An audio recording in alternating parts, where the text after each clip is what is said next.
स्वागत କରୁଛି ଆମ ସହ ଅଛନ୍ତି नमस्कार। Group captain F K Mohapatra sir. Sir ମୁଁ ଆପଣଙ୍କୁ ପଚାରିବା ପାଇଁ ଚାହୁଁଛି ପଶ୍ଚିମ ଏସିଆରେ ବଢୁଥିବା ଯୁଦ୍ଧ ଉତ୍ତେଜନା ମଧ୍ୟରେ ଇରାନ ପକ୍ଷରୁ ଆସୁଛି ଏକ କଡ଼ା ବୟାନ। ସେ କହିଛନ୍ତି କି ଆମେ 5 ବର୍ଷ ପର୍ଯ୍ୟନ୍ତ ବି ଯୁଦ୍ଧ ଚାଲିଲେ ଆମେ ପ୍ରସ୍ତୁତ ଅଛୁ ଯୁଦ୍ଧ କରିବା ପାଇଁ। ଆପଣ କଣ କହିବା ପାଇଁ ଚାହୁଁଛନ୍ତି? ଆଜ୍ଞା ଦେଖନ୍ତୁ ଯୁଦ୍ଧ କହିବା ପାଇଁ ଆପତ୍ତି ନାହିଁ। ଆପଣଙ୍କ ସାଙ୍ଗରେ ଯେତେବେଳେ ଯୁଦ୍ଧ ଚାଲିଥାଏ ସେତେବେଳେ ଆପଣ ନିଶ୍ଚିତ ଭାବରେ କହିବେ ନିଜ ଦେଶ ପାଇଁ ତାଙ୍କ ନେତାମାନେ ଯେ ଯେତେ ଦିନ ପର୍ଯ୍ୟନ୍ତ ଚାଲୁ ମାନେ ବର୍ଷ ବର୍ଷ ଧରିକି ଯୁଦ୍ଧ ଚାଲିଲେ ମଧ୍ୟ ଆମର କିଛି ଅସୁବିଧା ଆମେ ମାନେ ପ୍ରସ୍ତୁତ। ଆଉ ଏଇ ଯୁଦ୍ଧ ଆମର ନୁହେଁ, ଆମ ଉପରେ ଆମେରିକା ଏଇ ଯୁଦ୍ଧ ଆମ ଉପରେ ଲଦି ଦେଇଛି। ଆଉ ତେଣୁ ଶେଷ ପର୍ଯ୍ୟନ୍ତ ଆମେ ଶେଷ ରକ୍ତ ବିନ୍ଦୁ ପର୍ଯ୍ୟନ୍ତ ସଂଗ୍ରାମ କରିବୁ। ଦେଖନ୍ତୁ ଆଜ୍ଞା ଯେକୌଣସି ଦେଶଭକ୍ତ ଲୋକ ନେତା ହୁଅନ୍ତୁ ସୈନିକ ହୁଅନ୍ତୁ ସେମାନେ ନିଶ୍ଚିତ ଭାବରେ କହିବେ ଇରାନ ସେ କଥା କହୁଛି। ବର୍ତ୍ତମାନ କିନ୍ତୁ ପ୍ରଶ୍ନ ହେଲା ଯେ ଇରାନ ପାଖରେ ଆକ୍ଚୁଆଲି କଣ ଏଭଳି କ୍ଷମତା ଅଛି ଯେ ସେମାନେ 5 ବର୍ଷ ଯୁଦ୍ଧ କରିବେ? ଏବଂ ଦ୍ୱିତୀୟ ପ୍ରଶ୍ନ ଯୋଉଟା ଏଠି ଆହୁରି ମଧ୍ୟ ପ୍ରାସଙ୍ଗିକ ଯେ ଆମେରିକା ଏବଂ ଇସ୍ରାଏଲ କଣ 5 ବର୍ଷ ଯୁଦ୍ଧ କରିବା ପାଇଁ ପ୍ରସ୍ତୁତ ଅଛନ୍ତି ସେ ଜାଗାରେ?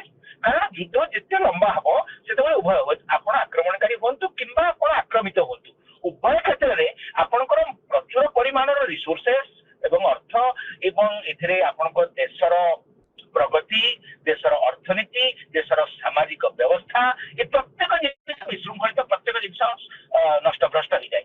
ତେଣୁ କୌଣସି ଦେଶ ମଧ୍ୟ କୌଣସି ପରିସ୍ଥିତିରେ ଗୋଟେ ଲମ୍ବା ଯୁଦ୍ଧରେ କେତେବେଳେ ହେଲେ ବିଶେଷ ଲାଭ ପାଇନଥାନ୍ତି। ତେଣୁ ଇରାନ ଯଦି କହୁଛି ଯେ ଆମେ 5 ବର୍ଷ ପାଇଁ ଲଢିବାକୁ ପ୍ରସ୍ତୁତ ତା ଭିତରେ ସେମାନେ ଲଢିବାକୁ ପ୍ରସ୍ତୁତ ହେଇପାରନ୍ତି, କିନ୍ତୁ 5 ବର୍ଷ ପର୍ଯ୍ୟନ୍ତ ଏଭଳି ଗୋଟେ ଅସରନ୍ତି ଯୁଦ୍ଧ କେବେ ହେଲେ ଲାଗିବ ନାହିଁ। ଉଦାହରଣ ସ୍ୱରୂପ ଆପଣ ନିଅନ୍ତୁ, ଆପଣ କହିପାରନ୍ତି ୟୁକ୍ରେନ ଆଉ ରଷିଆ ଭିତରେ ଯୁଦ୍ଧ, ସିଏ ବି ବର୍ତ୍ତମାନ 5 ବର୍ଷ ପାଖାପାଖି ହେଇଗଲାଣି, ସେ ଯୁଦ୍ଧ ସରୁନାହିଁ। ଆଜ୍ଞା ଦେଖନ୍ତୁ ବର୍ତ୍ତମାନ ଯୁଦ୍ଧ ଯାହା ସରିବା କଥା ସରିଯାଇଛି। ସେଠି କେବଳ ଅକେଜନାଲ ଗୋଟେ ଗୋଟେ ମିସାଇଲ କିମ୍ବା ଗୋଟିଏ ଗୋଟେ ଡ୍ରୋନ୍ ଛଡା ବର୍ତ୍ତମାନ କୌଣସି ପ୍ରକାର ଯୁଦ୍ଧ ନାହିଁ।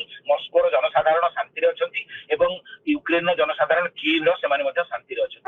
ତେଣୁ ସାର୍ ଆପଣଙ୍କୁ ଲାଗୁନି 5 ବର୍ଷ ଏମିତି ଯୁଦ୍ଧ ଚାଲିବ ତାହେଲେ ବର୍ଷେ 2 ବର୍ଷ ଭିତରେ ଦୁନିଆ ଆଉ ରହିବନି ବୋଲି? ଏକ୍ଜାକ୍ଟଲି ହଁ, ଏଇଟା ଗୋଟେ ନାଓ ଦିସ୍ ଇଜ ଅ ଭ୍ୟାଲିଡ କ୍ୱେଶ୍ଚିନ୍। ଆମେ ଏଇଟାକୁ ଟିକେ ଅବଜେକ୍ଟିଭଲି ଆନାଲିସିସ୍ କରିବା ଯେ ଯଦି ଏଇ ଯୁଦ୍ଧ ଇରାନ ସହିତ ବେଶୀ ପ୍ରଲଙ୍ଗ ଚାଲେ ତାହେଲେ ହବ କଣ ଅସୁବିଧା। ଆପଣ ଦେଖନ୍ତୁ ବର୍ତ୍ତମାନ 15 ଦିନ ହେଇଗଲା, ବର୍ତ୍ତମାନ ବିଶ୍ୱର ତୈଳ ମାର୍କେଟ ଉପରେ ୟାର ଗୋଟେ ବଡ ପ୍ରଭାବ ପଡିଛି ଏବଂ ବିଭିନ୍ନ ଦେଶ ଏଇ ତୈଳ ଜନିତ ସକ୍ କୁ ନେଇକରି ବହୁତ ପ୍ରକାର ଅସୁବିଧାରେ ଅଛନ୍ତି। ତେଣୁ ଆପଣ ଯଦି ଦେଖିବେ ଯେ ଆମ ଭାରତ ଏଥିରେ ବିଶେଷ ମାତ୍ରାରେ ପ୍ରଭାବିତ। ଭାରତରେ ତୈଳ ଦର ବର୍ତ୍ତମାନ ଗ୍ୟାସ୍ ଆସିବାର ଅସୁବିଧା ଅଛି। ହୁଏତ ଲଙ୍ଗ ଟର୍ମରେ ଗ୍ୟାସ୍ ଆସିପାରେ କିନ୍ତୁ ଆମର ପୁଣି ଭାରତର ଅର୍ଥନୀତି ଉପରେ ଏହାର ଗୋଟେ ପ୍ରଭାବ ରହିବ ନିଶ୍ଚିତ ଭାବରେ, କାରଣ ତୈଳ ଦର ଅଧିକା ରହିବ। ଦ୍ୱିତୀୟ ଜିନିଷ କଣ ଦେଖିବା, ଚାଇନା ଏଥିରେ ନିଶ୍ଚିତ ଭାବରେ ନେଗେଟିଭଲି ଆଫେକ୍ଟେଡ ହବ, କାରଣ ଚାଇନାର ମେଜର ଇମ୍ପୋର୍ଟ ଥିଲା ଇରାନରୁ ଏବଂ ଷ୍ଟ୍ରେଟ୍ ଅଫ୍ ହର୍ମୁଜରୁ ଅନ୍ୟ ଇଭିନ୍ କୁଏତ ହେଲା। ଷ୍ଟ୍ରେଟ୍ ଅଫ୍ ହର୍ମୁଜ ତ କେବଳ ଇରାନ ନୁହେଁ, କାରଣ ଇରାନ ତ ନିଜେ ବହୁତ କମ ତେଲ ବିକୁଥିଲା। ତେଲ ବର୍ତ୍ତମାନ ସାଉଦି ଆରବରୁ ବା ବାହାରିନରୁ ବା ୟୁଏଇରୁ ବା କତାରରୁ ବା ଆପଣ ଦେଖନ୍ତୁ ଇରାକରୁ ସେ କୁଏତରୁ ଯୋଉ ତେଲ ବିକ୍ରି ହଉଥିଲା ସେଇଟା ବର୍ତ୍ତମାନ ଏଣ୍ଟାୟାର ଗଲ୍ଫ ରିଜିୟନର ଅର୍ଥନୀତିକୁ ସୁଦୃଢ କରୁଥିଲା ଏବଂ ଚାଇନା ମୁଖ୍ୟତଃ ସେଥିରୁ ତେଲ ମଗୁଥିଲା। ତେଣୁ ଚାଇନାର ଅର୍ଥନୀତି ତା ଭିତରେ ବଡ ଭାବରେ ପ୍ରଭାବ ପଡିବ। ଆଉ ଦେଖନ୍ତୁ ଆମେରିକାର ଅର୍ଥନୀତି ଉପରେ ପ୍ରଭାବ ଯେ ପଡିବନି ତା ନୁହେଁ, କାରଣ ଆମେରିକା ନିଶ୍ଚିତ ଭାବରେ ବିଶ୍ୱରେ ଅଧିକା ତେଲ ଦର ଆମେରିକାର ନିଜର ବହୁତ ତେଲ ଅଛି କିନ୍ତୁ ସେମାନେ ଇମ୍ପୋର୍ଟ କରନ୍ତି କାରଣ ତାଙ୍କ ଦେଶର ରିଜର୍ଭକୁ ସେମାନେ ୟୁଜ କରିବାକୁ ଚାହାନ୍ତି ନାହିଁ। ବର୍ତ୍ତମାନ ଯେତେବେଳେ ୱାର୍ଲଡ ମାର୍କେଟରେ ତେଲ ଦର ଅଧିକା ରହିବ ତେଣୁ ଆମେରିକାର ଅର୍ଥନୀତି ଉପରେ ପ୍ରଭାବ ରହିବ।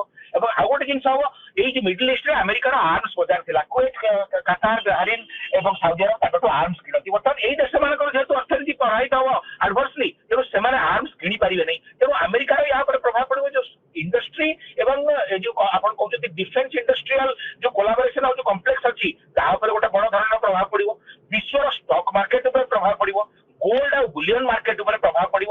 ତେଣୁ କିନ୍ତୁ ଆପଣ ଦେଖିବେ ରଷିଆର ବହୁତ ଲାଭ ବି ଏଥିରେ ସମ୍ଭାବନା ଅଛି, କାରଣ ତୈଳ ଦର ଯେତେ ଅଧିକା ରହିବ ରଷିଆର ତୈଳ ସେତେ ଅଧିକା ସେମାନେ ଏକ୍ସପୋର୍ଟ କରିବେ, ତେଣୁ ତାଙ୍କର ଫାଇଦା ହିଁ ହବ। ଏପରିକି ଆମେରିକାର ମଧ୍ୟ ଫାଇଦା ହବ କିନ୍ତୁ ଆମେରିକାର ମଧ୍ୟ ଲସ୍ ହବ, କିନ୍ତୁ ରଷିଆର ଅଧିକା ଫାଇଦା ହବ। ଭାରତ ଗୋଟେ ମିକ୍ସଡ ଇମ୍ପାକ୍ଟ ପଡିବ। ତେଣୁ ଆପଣଙ୍କୁ ଦେଖିବାକୁ ପଡିବ ଯେ ବେଶୀ ଲମ୍ବା ଯୁଦ୍ଧ ଚାଲିଲେ କାହାର ବେଶୀ କ୍ଷତି ହବ କାହାର କମ କ୍ଷତି ହବ। କିନ୍ତୁ ଗୋଟିଏ ଜିନିଷ ହବ ଯେ ସମଗ୍ର ବିଶ୍ୱର ଷ୍ଟକ୍ ଏକ୍ସଚେଞ୍ଜ ସମଗ୍ର ବିଶ୍ୱର ଆର୍ଥିକ ବ୍ୟବସ୍ଥା ଟେମ୍ପୋରାରୀ ହଉ ପ୍ରଥମ 2-3 ବର୍ଷ 4 ବର୍ଷ ପର୍ଯ୍ୟନ୍ତ ଗୋଟେ ବଡ ଡିପ୍ରେସ୍ଡ କଣ୍ଡିସନରେ ରହିବ ଏବଂ ଏଇଟା ନିଶ୍ଚିତ ଭାବରେ ଗୋଟେ ବହୁତ ଲୋକଙ୍କର ଜୀବନ ଧାରଣର ମାନ ବା ସେମାନଙ୍କର କ୍ୱାଲିଟି ଅଫ ଲାଇଫ ଉପରେ ଗୋଟେ ବଡ ଧରଣର ଆଡଭର୍ସ ଇମ୍ପାକ୍ଟ ପଡିବ। କିନ୍ତୁ ଏତେ ଦିନ ପର୍ଯ୍ୟନ୍ତ ଯୁଦ୍ଧ ଚାଲିବ ନାହିଁ, ମୁଁ ତାହା ଆପଣଙ୍କୁ କହିପାରିବି। ମାନେ ଅନେକ ରେସ୍ପନ୍ସିବିଲିଟି ସହିତ କହିବି ଯେ ଏତେ ଦିନ ପର୍ଯ୍ୟନ୍ତ ଏଇ ଯୁଦ୍ଧ କେବେ ହେଲେ ଚାଲିବ ନାହିଁ। ସାର୍ ମୁଁ କହିଲି ଇରାନ ସିଧାସଳଖ ମନା କରିଦେଇଛି ଆମେରିକା ସହ କିଛି ଆଲୋଚନା କରିବନି, କଣ ପାଇଁ? ମାନେ ସେ କହିଛି କି ଆମେ ଥରେ ବିଶ୍ୱାସଘାତକତା ପାଇଛୁ, ଆମେ ଆଉ ସେକେଣ୍ଡ ଟାଇମ ବର୍ତ୍ତମାନ ଯୋଉ ପରିସ୍ଥିତିରେ ଇରାନ ଆଉ ଆମେରିକା ଯୁଦ୍ଧ କରୁଛନ୍ତି ସେମାନଙ୍କ ଭିତରେ ମାସିଭ ଟ୍ରଷ୍ଟ ଡେଫିସିଟ୍, ସେମାନଙ୍କର ପରସ୍ପର ଉପରେ ବିଶ୍ୱାସ ନାହିଁ। ଆପଣ ଦେଖନ୍ତୁ ଡୋନାଲ୍ଡ ଟ୍ରମ୍ପ ସେ ଜଣେ ମେଗାଲୋମାନିଆକ ଆଉ ଜଣେ ଅତି ମାତ୍ରାରେ ଇଗୋଇଷ୍ଟିକ ଅହଂଭାବ ସମ୍ପନ୍ନ ବ୍ୟକ୍ତି ଯାହାକୁ କେବଳ ନିଜର ପ୍ରଶଂସା ହିଁ ଶୁଣିବାକୁ ଭଲ ଲାଗେ ଏବଂ ସିଏ ଯାହା କରୁଛନ୍ତି ସେଇଟା ହିଁ ଠିକ କରୁଛନ୍ତି ବୋଲି ଯେତେ ପର୍ଯ୍ୟନ୍ତ ଜଣେ କିଏ କହୁଛି ସେଇ ପର୍ଯ୍ୟନ୍ତ ଟ୍ରମ୍ପ ତାଙ୍କର ବନ୍ଧୁ ହେଇଥାନ୍ତି ଏବଂ ତାପରଠାରୁ ଟ୍ରମ୍ପ ପୁଣି ତାଙ୍କର ଶତ୍ରୁ ହେଇଯାନ୍ତି। ଇରାନ ସେ କଥା କହିବାକୁ ଯାଉନାହିଁ। ଦ୍ୱିତୀୟ ଜିନିଷ ଆପଣ ଇରାନ ନେତାମାନଙ୍କର ମତିଗତି ଦେଖିବେ ସେମାନେ ଧର୍ମାନ୍ଧ ଏବଂ ସେମାନେ ଯୁଦ୍ଧର ପରିଣାମ ସମ୍ପର୍କରେ ଜାଣିଥିଲେ ମଧ୍ୟ ସେମାନେ ପରିଣାମ ପାଇଁ ଭ୍ରୂକ୍ଷେପ କରୁଛନ୍ତି।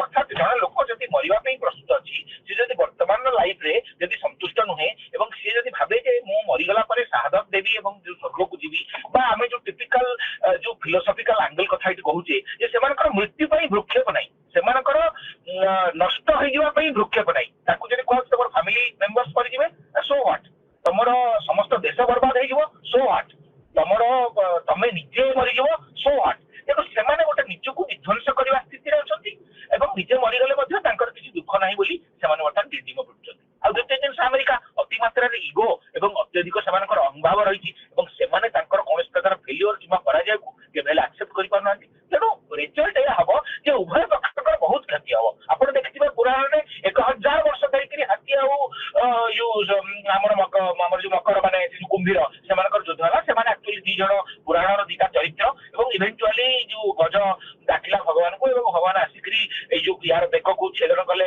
କୁମ୍ଭୀରର, ତାପରେ ଉଭୟ ମୁକ୍ତି ପାଇଲେ। ମାନେ ଏହା ହେଲା ଯେ ଉଭୟ କିନ୍ତୁ ଯୁଦ୍ଧ ଲଢି ସମ୍ପୂର୍ଣ୍ଣ ଭାବରେ ପରିଶ୍ରାନ୍ତ ହେଇଯାଇଥିଲେ ଏବଂ ସେମାନେ କଙ୍କାଳସାର ହେଇଯାଇଥିଲେ ଏବଂ ଇଭେଣ୍ଟୁଆଲି ତାଙ୍କୁ ମୁକ୍ତି ମିଳିଲା। ମୋର କହିବାର କଥା ହେଲା ଏଇ ଯୋଉ ଯୁଦ୍ଧକୁ ଆମେ ଯଦି କମ୍ପେୟାର କରିବା ଏବଂ ଦୀର୍ଘ ଦିନ ଧରି ଏଇ ଯୁଦ୍ଧ ଚାଲେ ତାହେଲେ ଉଭୟ ପକ୍ଷ କଙ୍କାଳସାର ହେଇଯିବେ, ଉଭୟ ପକ୍ଷଙ୍କର ବହୁତ କ୍ଷତି ସହିବେ ଏବଂ ବିଶ୍ୱର ଅନ୍ୟ ଜନସାଧାରଣ ମଧ୍ୟ ଉଡ଼ାଧିକେ ସେଭଳି ମାତ୍ରାରେ କ୍ଷତି ସହିବେ। ଏଥିରେ କୌଣସି ସନ୍ଦେହ ନାହିଁ।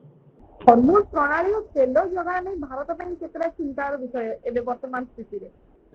ହର୍ମୁଜ ପ୍ରଣାଳୀର ଭାରତ ପାଇଁ ଚିନ୍ତାର ବିଷୟ ନିଶ୍ଚୟ ବର୍ତ୍ତମାନ ସର୍ଟ ଟର୍ମରେ। ଦେଖନ୍ତୁ ଭାରତ ଯେତିକି ଅଏଲ ଇମ୍ପୋର୍ଟ କରୁଛି ବର୍ତ୍ତମାନ ହର୍ମୁଜ ପ୍ରଣାଳୀରୁ ସେଇଟା ଆମେ ଇରାକରୁ ଆଣୁଛେ, ଆମେ କୁଏଟରୁ ଆଣୁଛେ, ଆମେ ୟୁଏଇରୁ ଆଣୁଛେ ଏବଂ ସେଇଟା ହର୍ମୁଜ ପ୍ରଣାଳୀ ଦେଇକି ଆସୁଛି। ଆମେ ସାଉଦି ଆରବରୁ ଆଣୁଛେ, ସେଇଟା ବି ହର୍ମୁଜ ପ୍ରଣାଳୀ ଦେଇକି ଆସୁଛି। ନା ଆପଣ ଯଦି ଦେଖିବେ ଗୋଟେ ଇମାଜିନାରୀ ସିନାରିଓରେ ଯଦି ଆଗକୁ ହର୍ମୁଜ ପ୍ରଣାଳୀ ଆମର କମ୍ପ୍ଲିଟ ବନ୍ଦ ହେଇଗଲା ତାହେଲେ ଦେଖନ୍ତୁ ଅବସ୍ଥା କଣ ହବ। ନା ସାଉଦି ଆରବ ତାର ତେଲ ବର୍ତ୍ତମାନ ଦକ୍ଷିଣରେ ଲୋହିତ ସାଗରରେ ତାର ଯୋଉ ପୋର୍ଟ ଅଛି ସେଠାରୁ ବିକିବା ଆରମ୍ଭ କରିବ। ଆଉ ଭାରତ ଯୋଉ ଅନ୍ୟ ଦେଶରୁ ତେଲ ଆଣୁଛି ତା କାନାଡାରୁ ଆଣୁଛି, ୟୁଏସରୁ ଆଣୁଛି, ରଷିଆରୁ ମଧ୍ୟ ଆଣୁଛି, ଏପରିକି ଭାରତ ନାଇଜେରିଆ ଏବଂ ଅନ୍ୟ ଜାଗାରୁ ମଧ୍ୟ ତେଲ ବର୍ତ୍ତମାନ ଆଣିବ। ଏପରିକି ଭାରତ ଚାହିଁଲେ ବର୍ତ୍ତମାନ ତେଲ ଭେନେଜୁଏଲାରୁ ମଧ୍ୟ ଆସିବ। ତେଣୁ ସେ ସବୁ ଯୁଦ୍ଧ ପାଇଁ ହର୍ମୁଜ ପ୍ରଣାଳୀର କୌଣସି ଆବଶ୍ୟକତା ନାହିଁ। କିନ୍ତୁ ସେଇ ଯୋଉ ଇନଫ୍ରାଷ୍ଟ୍ରକ୍ଚର ଆଉ ସେଇ ଯୋଉ କମ୍ପାନୀ ମାନଙ୍କର ଯୋଉ କଣ୍ଟ୍ରାକ୍ଟ ସେସବୁ ଜିନିଷ ଫାଇନାଲାଇଜ ହେବାକୁ ମଧ୍ୟ ଟାଇମ ଲାଗିବ। ତେଣୁ ଏତେ ସହଜରେ ଭାରତ ନିଜର ସମୁଦାୟ ରିକ୍ୱାରମେଣ୍ଟ ଏଭଳି ଅନ୍ୟ ଦେଶମାନଙ୍କ ଠାରୁ ଆଣିପାରିବ ନାହିଁ। ତେଣୁ ଭାରତରେ ଅଏଲ ତୈଳର ଦର ଟେମ୍ପୋରାରିଲି ମାନେ 3 ମାସ ହଉ ବା 4 ମାସ ହଉ ଏ ଭିତରେ ହୁଏତ ଅଧିକା ରହିପାରେ, କିନ୍ତୁ ଜୁନ ବେଳକୁ ଏଇଟା ମୁଁ ବ୍ୟକ୍ତିଗତ ଭାବରେ କହିବି। ଅବଶ୍ୟ ମୁଁ ୱାର୍ଲଡର କମୋଡିଟି ମାର୍କେଟ ଉପରେ ଜଣେ ଏକ୍ସପର୍ଟ ନୁହେଁ, ତେଣୁ କେତେ ଦିନ ଫରୱାର୍ଡ ଆପଣ ଏଥିରେ ତେଲ ଯୋଉ ବିକ୍ରି ହୁଏ ତାର ଫରୱାର୍ଡ ଆଉ ଅପସନ ମାର୍କେଟ ରହିଛି ୱାର୍ଲଡ କମୋଡିଟି ମାର୍କେଟ, ସେଥିରେ ଫ୍ୟୁଚର କଣ୍ଟ୍ରାକ୍ଟ ହୁଏ। ସେ ସମ୍ପର୍କରେ ମନ୍ତବ୍ୟ ଦେଲା ଭଳିଆ ମୋର ନଲେଜ ନାହିଁ, କିନ୍ତୁ ମୋର ଯାହା ଆକଳନ ଯେ 2 ମାସ 3 ମାସ ପରେ এই ଅଏଲ ଦର ପୁଣି ଷ୍ଟାବିଲାଇଜ ହେଇଯିବ, କିନ୍ତୁ ଟିକେ ଅଧିକା ରହିବ। ଆମେ ଯୋଉ ଆଡଭାନ୍ଟେଜ ପାଉଥିଲୁ ସେ ଆଡଭାନ୍ଟେଜଟା ଆମର ନଷ୍ଟ ହେଇଯିବ। ତେଣୁ ଦୀର୍ଘ ଭାରତରେ 4 ବର୍ଷ ଧରିକି ଅଏଲର ପ୍ରାଇସ ଷ୍ଟେବୁଲ ରହିଛି, କିନ୍ତୁ ୟା ଫଳରେ ହୁଏତ ଆମ ଜନସାଧାରଣଙ୍କ ପାଇଁ ହୁଏତ ଆଉ ଟିକେ ତେଲ ପାଇଁ ଆମକୁ ଅଧିକା ଖର୍ଚ୍ଚ କରିବାକୁ ପଡିପାରେ। କିନ୍ତୁ ଯେହେତୁ ତେଲ ଉପରେ ଅନ୍ୟ ଓଭରଅଲ ଆମର ମୁଦ୍ରାସ୍ଫୀତି ଡିପେଣ୍ଡ କରୁଛି, ଅନ୍ୟ ପ୍ରଡକ୍ଟ ମାନଙ୍କର ଟ୍ରାନ୍ସପୋର୍ଟେସନ ସେକ୍ଟର ଆଫେକ୍ଟେଡ ହବ। ତେଣୁ ଓଭରଅଲ ଇକୋନୋମିରେ ଇନଫ୍ଲେସନାରୀ ପ୍ରେସର ନିଶ୍ଚିତ ଭାବରେ ରହିବ, କିନ୍ତୁ କେତେ ପରସେଣ୍ଟ ରହିବ ତାହା ହୁଏତ